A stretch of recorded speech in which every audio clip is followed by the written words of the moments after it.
Get ready, because today we are going deep on Emiliano Martínez. Dibu. Yeah.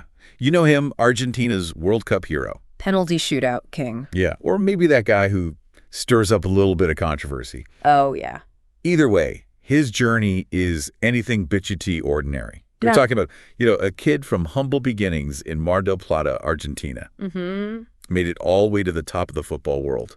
It really is a fascinating story, isn't it? His story really challenges that sort of typical prodigy narrative. He didn't just kind of burst onto the scene. Right. It was years of just grinding, of setbacks, of proving himself over and over and over again. Yeah. And it's a testament to his resilience. Yeah. And his ambition. Right. And let's not forget, we were talking about a goalkeeper here. Right. A position where patience is almost like a prerequisite. Yeah. It's not like a striker who can come in and score a goal and suddenly become an instant sensation. Yeah. Goalkeepers often have to wait for their chance. Oh, yeah. Sometimes for years, they're kind of in the shadows. Absolutely. And that's exactly what Dibu did. You can see that in those early years after he joined Arsenal at just 17 years old. Yeah. Think about that, like a teenager moving across the world Oh, my God. to a massive Premier League club. Right. That's a huge leap of faith. Yeah. And then to spend almost a decade going out on loan, battling for a starting spot. Right.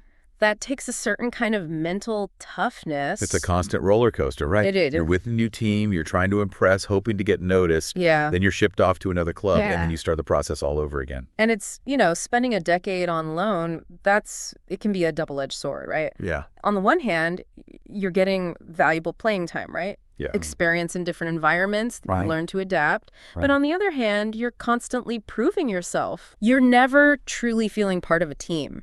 Yeah. And, I think for some players, that kind of experience could break them. Right. But for Dibu, it seems like it fueled his determination even more. Yeah, he clearly never lost sight of that ultimate goal. Mm-hmm. And speaking of goals, let's talk about the moment things really clicked for him at Arsenal, the 2019-2020 season. Ah, yes. The season of the unexpected hero, right. Yeah. Leno, Arsenal's starting keeper, gets injured, and suddenly Dibu gets his shot. And boy, did he seize it. He did. It's almost like something out of a sports movie. Totally. He steps in, leads Arsenal to FA Cup glory. Yeah. And, for those who might not be familiar, Yeah. the FA Cup, one of the oldest and most prestigious football tournaments in the world. Absolutely. It's huge. It's huge. Yeah. And he didn't stop there. He helped them win the Community Shield as well. Back to back. Wow. I know. And that's like the English Super Cup. Mm-hmm. So he's beating the best of the best at this point. He's on fire. He was on fire. Absolutely. But then after proving himself at that level, he makes I think, kind of a surprising decision to move to Aston Villa. It was surprising to many people. What was that all about? I think this is where, understanding the mindset of a top-level athlete is crucial. Yeah. Put yourself in Dibu's shoes, right? Yeah. He's finally tasted success. Yeah. He's at the top of his game. Yeah. But there's still no guarantee of a starting spot once Leno is back. So it's like he's at a crossroads. It is. Do you stay at a big club and potentially ride the bench? Yeah. Or you take a risk, go somewhere else, and fight for that number one spot? I think, for Dibu, it was about ambition. He wanted to be the guy, not just the backup waiting for his chance. Right. So he goes to Aston Villa. Yeah. And guess what? What? He thrives. He thrives. Becomes a fan favorite. Yes. Sets club records for clean sheets. Yeah. Which means not letting the other team score a single goal. Right. And really solidifies his place as a top Premier League keeper. It's a testament to his self-belief. Oh, yeah. 100%. But let's be honest. Yeah. Things get really interesting when we start talking about his international career with Argentina. Oh, absolutely. Stepping into that role. It's no small feat. Argentina has such a rich history of legendary goalkeepers, right? Yeah. Think Flo, Goalkeeper. Huge names. Those are massive shoes to fill. Yeah. And Dibu, he didn't just fill them. Yeah. He made the position his own. Right. And the 2021 Copa America is where he truly announces himself on the world stage. Totally. I still get chills thinking about those penalty shootout saves. against Colombia in the semifinals. Oh, talk about intensity. Oh, the pressure was unbelievable. I know. It was incredible. You could cut the tension with a knife. I know. Nerves of steel. Nerves of steel. I mean, and to help Argentina win their first major trophy in almost 30 years. 28 years. Yeah, I mean, that's... Stuff of legends. That's the stuff of legends right there. Yeah. But the Copa America was just a taste of what was to come. Oh, yeah. The 2022 World Cup in Qatar. Wow. That's where Dibu truly cemented his place in football history. Oh, that final against France. I mean, I still remember watching it. Yeah. Heart pounding on the edge of my seat, back and forth. Yeah. Goal after goal, drama until the very last minute. I know. It was unbelievable. And then in the 123rd minute, bang, that unbelievable save against Colomwani. Oh. France is on the attack. The score is tied 3-3. A World Cup title's on the line. And Dibu pulls off this incredible instinctive save with his left boot. Talk about a game-changing moment. Oh, my God. It was incredible. I mean, his positioning was just, like, spot on. It allowed him to make that, like, last-ditch effort. Yeah. Incredible. Amazing. And then in the penalty shootout, I mean, the tension is almost unbearable. You can't even watch. I don't even watch. I know. But once again, Dibu comes up huge, saves a crucial penalty. Yeah. And just like that, Argentina erupts in celebration. The nation's dreams realized. I know. And Dibu is right at the center of it all. And to top it all off, Dibu becomes the first non-European goalkeeper ever to be named the tournament's best goalkeeper. That's history right there. Talk about making history. I mean, it's remarkable how he just seems to thrive under pressure. He does. In fact, it almost seems like he relishes those high-stakes moments. He really does. Yeah. Yeah. But, of course, with Dibu, it's never just about the saves, is it? It's not, no. We have to talk about what some call the Dibu show. Right. Those celebrations, the gestures, the provocations. Yeah. It's all part of the package. It is. It is. Right.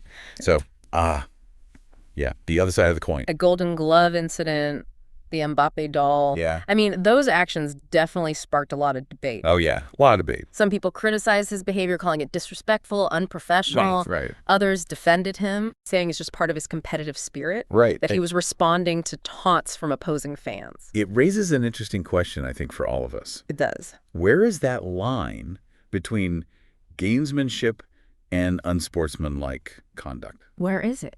Right.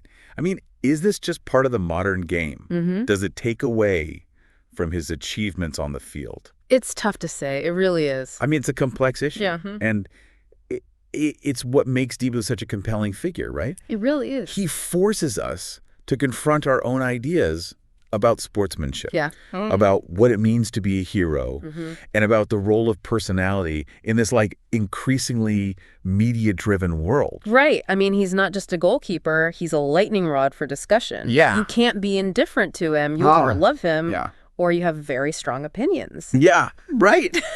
And that, I think, is what makes him so fascinating. Absolutely. He's not just a world-class athlete. Right. He's like a cultural phenomenon. He is, true. But beyond all the on-field drama, there's another side to Dibu that I think is worth exploring. Okay. His personal life. Okay. It provides a really interesting contrast to the often fierce and provocative figure we see on the pitch. Yeah, I'm curious to hear more about that. Yeah. Absolutely. Okay. Yeah, it's easy to get caught up in the spectacle, all that, but behind the Dibu show is a family man. It's true. Yeah. Remember those images of him returning to his hometown of Mar del Plata after the World Cup? Oh, man, over 150,000 people turned out to celebrate their hometown hero. Unbelievable. Oh, no, what a beautiful moment. You could just feel the love pouring out from that crowd. I bet that meant the world to him. Oh, absolutely. I mean, for Dibu, who came from, relatively humble beginnings, that connection to his roots must be incredibly meaningful. Yeah. Adds another dimension to his story, right? Absolutely. This fierce competitor, this World Cup winner, is also a devoted husband and father who cherishes his hometown. It's a reminder that even these, like, larger-than-life figures on the world stage have these very human, relatable sides to them.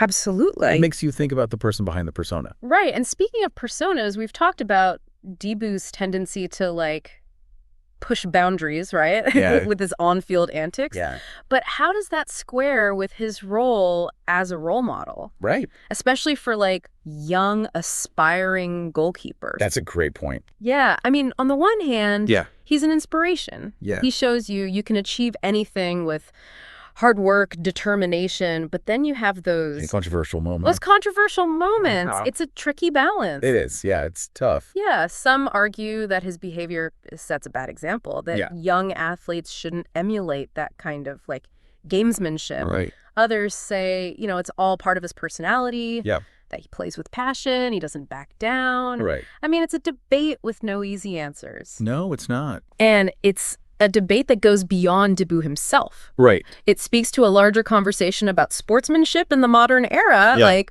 what's acceptable? What crosses the line? Right. How much personality is too much? It's fascinating. It is, isn't it? Yeah. Because you have players who are so incredibly talented, Yeah. but maybe lack that certain something, that edge. Charisma. That charisma. Dibou has it in spades. Yeah. But it comes with baggage. It does. It does. Right. Yeah. Baggage that makes him a target for criticism, but also a magnet for attention. Right. You can't deny he is one of the most talked about players in the world right now. No, absolutely not. It's true. He is. That's the paradox of Dibou Martínez, right? Yeah. World-class goalkeeper, trophy cabinet to prove it. Yeah. But his personality often overshadows his achievements. Right. Makes you wonder, Yeah. would he be even more respected if he toned it down? Right. Or does that fire, that edge, Yeah. make him the player he is today? These are questions we can't definitively answer, Not really, no. but they're definitely worth pondering. They are. And that's what makes this deep dive so interesting. Absolutely. We're not just, laying out the facts of his career. Right.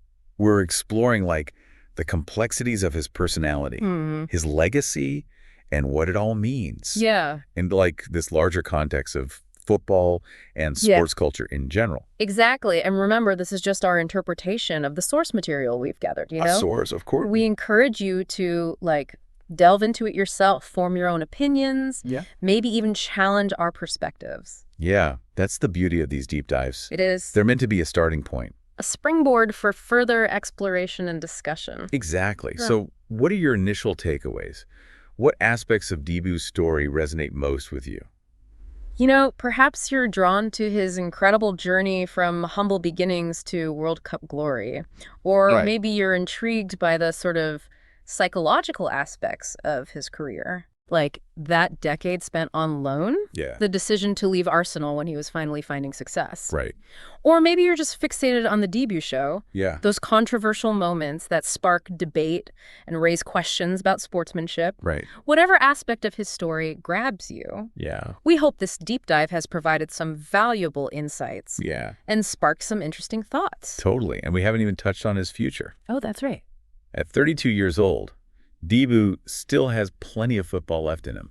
He does. Will he continue to rack up trophies? Will he refine his game even further? Will he ever tone down the Dibou show? Oh, good question. I know, right? These are questions only time will answer, but for now, let's just take a moment to appreciate what he's already accomplished. I agree. I mean, a World Cup title, a Copa America title, countless incredible saves. Amazing. And a personality that has captivated the world for better or for worse. For better or for worse. Dibou Martínez is a force to be reckoned with, and his story is far from over. Far from over.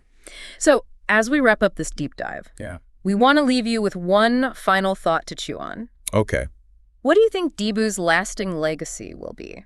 Will he be remembered as like one of the greatest goalkeepers of his generation? Or will those controversial moments kind of define his image in the years to come? It's a question that will likely be debated for years to come. And that's what makes Dibou Martínez such a fascinating subject for a deep dive like this. He really is. He's more than just an athlete. He's a cultural touchstone. Right. A figure who sparks conversation and challenges our perceptions. I like that.